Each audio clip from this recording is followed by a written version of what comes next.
આશીષ સાહેબ ફરક કરીને સ્વાગત માટે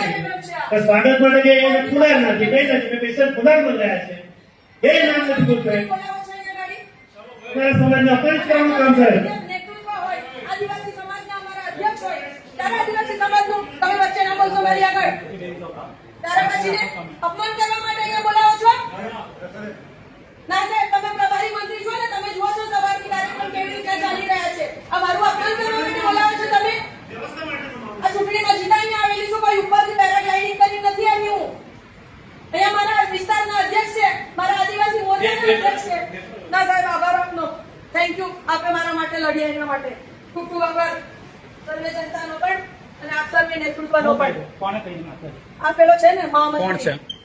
આશીષભાઈ પ્રમુખના આધાર ઉપર જ કીધું હોય ને ભાઈ રહેવા દે ને ચાલો પ્રમુખના આધારે જ કીધું હોય તો સાહેબ આ વસ્તુ ખોટી છે બંને વડીલ શ્રી ઈશ્વરભાઈ આપને પણ વિનંતી કરું બાપતભાઈ સાહેબ આપને પણ વિનંતી કરું સંગઠનના લોકો જિલ્લા પ્રમુખના માર્ગદર્શન હેઠળ જ આ બધા જે કઈ ધતિંગો થઈ રહ્યા છે આ જિલ્લામાં જિલ્લાને બરબાદ કરવાના ખરાબ કરવાના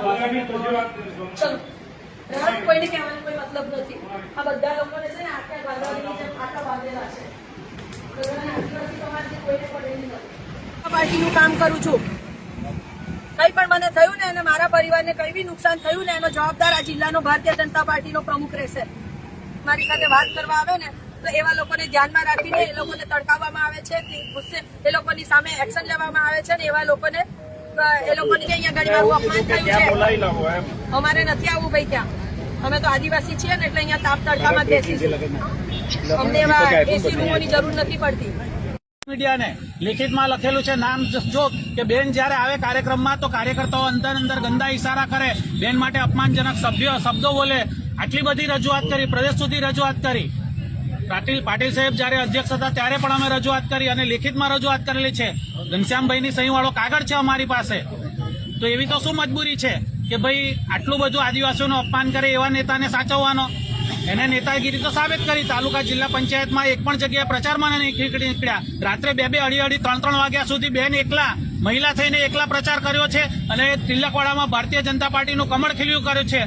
બધાને જ ખબર છે કે સંગઠનનો એક પણ નેતા કોઈ જગ્યાએ પ્રચારમાં નીકળ્યો નથી ધારાસભ્ય તરીકે મહિલા તરીકે બેટરીના ટોર્ચમાં ડુંગરોમાં ચાલીને ઘરે ઘરે પ્રચાર કરીને ધારાસભ્યએ તાલુકા જિલ્લા પંચાયતની અંદર ભારતીય જનતા પાર્ટીનું કમળ ખીલાવવા માટે મહેનત કરી છે અને એ મહિલા ધારાસભ્ય એક આદિવાસી હોવાના કારણે જિલ્લા પ્રમુખ નીલ રાવ એના મળતિયાઓ એની જોડે કામ કરનારા લોકો બેન માટે અભદ્ર વાણીનો ઉપયોગ કરે ગંદા ઇશારા કરે એની સીધી સૂચનાથી કરે છે અત્યારે આપણા સાંસદ જે કાર્યક્રમો સંગઠનમાં જે અત્યારે ભારતીય જનતા પાર્ટીનો કપરો સમય આવ્યો નર્મદા જિલ્લામાં એના માટે સાહેબ કાર્યકર્તાઓને બોલાવીને એમના મન જાણવાનો પ્રયત્ન કરે સંગઠન ઊભું કરવાનો પ્રયત્ન કરે તો પાર્ટીના કાર્યકર્તાઓને આ નીલ દ્વારની સીધી સૂચનાથી જ ધમકાવવામાં આવે કે એમપી સાહેબના કાર્યક્રમમાં જવાનું નહીં તમારે કોઈએ હાજરી નહીં આપવાની તમે આ સરપંચોને ધમકી આપવામાં આવે કે ભાઈ તમે જશો તો તમને જોઈ લઈશું તો આ શું સાબિત કરવા માંગે છે જિલ્લા પ્રમુખ